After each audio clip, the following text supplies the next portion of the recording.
트럼프 대통령은 다른 대통령보다 조금 더 노골적으로 중국은 미국의 적이다라고 그냥 China is our enemy. 그 사람이 이제 대통령 되기 전이니까 사업가니까 그렇게 쓸 수 있겠다 했는데 대통령이 된다음에도 그 이론을 굽히지 않고 있습니다. 그러니까 미국의 주적이 냉전 시대 때는 소련이고 지금은 중국이니까 미국이 중국을 없애버린다 이렇게 생각하는데 그건 아니고 중국이 미국에게 도전하는 그 도전자의 지위를 뺏는다는 그겁니다. 지금처럼 미국한테 라이벌이 되는 그런 나라는 안 된다는 그런 얘기겠죠. 예. 그 작업의 일환으로 뭐 이란 전쟁도 나오는 거고 베네수엘라 석유 뺏는 것도 나오는 거고 그렇게 좀 뭐 보시면 될 것 같습니다. 바이든이 뭐라고 그랬냐면은 내가 보는 앞에서 중국이 미국을 앞서는 일은 없을 것이다라고 얘기를 한 적이 있습니다. 힐러리 클린턴이 21세기 정치는 아시아에서 결정된다. 그리고 미국은 그 결정이 이루어질 한복판에 가 있어야 할 것이다라고 그 2011년 가을에 나온 논문입니다. 민주당 공화당을 구분하지 않고 누구나 다 그 국가 전략의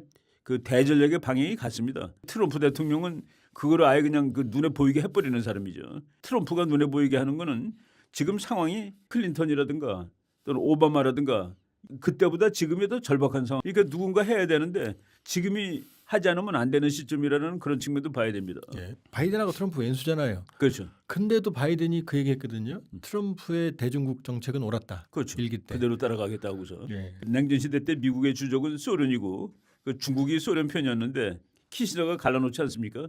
그리고 결국은 중국을 활용해서 냉전에서 미국이 이기는 꼴이 됐는데 지금은 그 러시아라는 또 뭐 강대국이니까 어쨌든 간에 그 러시아라는 세력을 잘 활용하면은 중국을 견제하는데 도움이 될 수 있습니다. 일기 때 그런 말이 있었어요. 트럼프 대통령이 푸틴하고 잘 지내니까 예. 그 미국 민주당이 어떻게 푸틴 같은 그 깡패 같은 인간하고 잘 지내느냐. 트럼프가 대답을 정말 기가 막히게 했습니다. 그럼 푸틴이 시진핑하고 잘 지내게 놔두란 말이냐. 그게 바로 그 국제정책 갈라치기 네. 아니겠습니까? 디바이드 앤드 룰. 중국하고 러시아를 갈라치게 하는 것. 그것이 트럼프의 전략이고 러시아하고서는 냉랭한 평화라도 유지해라. 러시아까지 적으로 만들 필요가 없다. 그리고 중국을 주적으로 삼아서 중국을 봉쇄해라. 그리고 중국을 봉쇄하기 위해서 일본과 인도를 키워줘라. 교과서적인 얘기를 트럼프 대통령이 일기 때 거의 그대로 했고 2기 때는 그것에 더 박차를 가하는 거죠. 트럼프 대통령이 그 자기 백악관 사무실에 예. 그 두 가지 그 상징적인 일을 했는데 그 처치를 갖다 놨습니다. 처치의 흉상. 트럼프 대통령 그 방에 그 이제 오벌 오피스에 대통령 초상화가 많은데 레이간 초상화가 제일 큽니다. 트럼프 대통령 책상에서 바로 옆으로 보일 수 있고. 그래서 제가 그 두 가지를 트럼프가 처치를 갖다 놓은 것은 나는 그 처치를 표방하는데 처치는 이제 역사에서 서구 기독교 자유 문명의 수호자 그리고 레이간 대통령은 그 냉전을 승리로 이끌어 가지고 미국을 세계 유일의 초강대국으로 만든 지도자 또 미국의 수호자 그 자기가 그걸 한다는 그래서 그 지금 유럽 문명이 이슬람한테 많이 잠식당했잖아요. 그거를 자기가 다시 그 유럽을 다시 위대하게 만들겠다는 그 얘기를 하고 미국이라든가 프랑스라든가 독일이 전부 그 이슬람한테 잠식당하고 좌파적이고 그 지금 프랑스하고 독일이 그냥 완전히 우파가 대거 승리를 하는 바람에 트럼프가 원하는 그림이 지금 많이 지금 달성되고 있는 그런 상황입니다. 자기는 중국을 무너뜨림으로써 다시 미국의 패권을 확보하겠다. 이게 레간을 자기 표상으로 삼는 겁니다.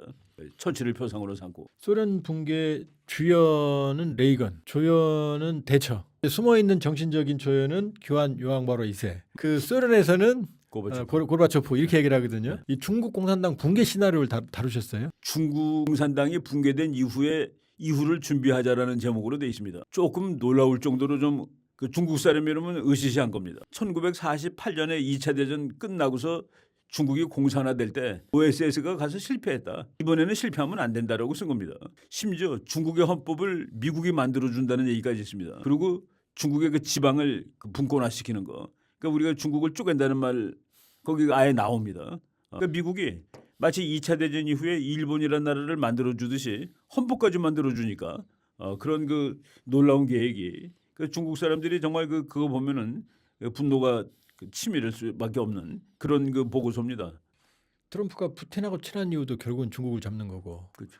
이란과 베네수엘라 견제하는 것도 최종 목표는 중국이고 그렇다면 이란이 마무리되면 결국 중국에 대한 칼날은 더 날카로워지겠네요. 더 날카로워지죠. 중국에서는 이란을 어떻게 활용했냐면은 물론 이제 자기의 그 석유 안전한 수입로도 활용을 했지만은 이란이 중동에서 그 분탕질을 하기 때문에 미국이 거기 매달려 있었습니다.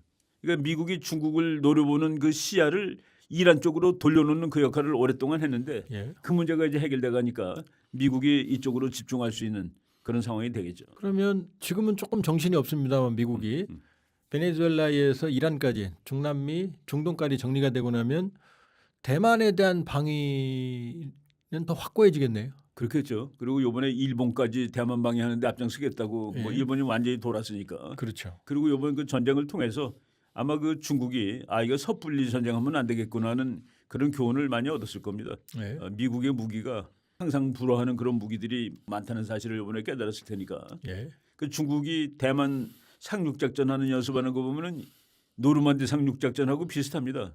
근데 미국은 완전히 21세기 전쟁을 하고 있거든요. 트럼프 대통령에서 한 놈만 팬다. 중국 견제 전략이 더 본격화하고 노골화되고 있다. 그리고 앞으로도 중국 견제는 그렇죠. 계속될 거다.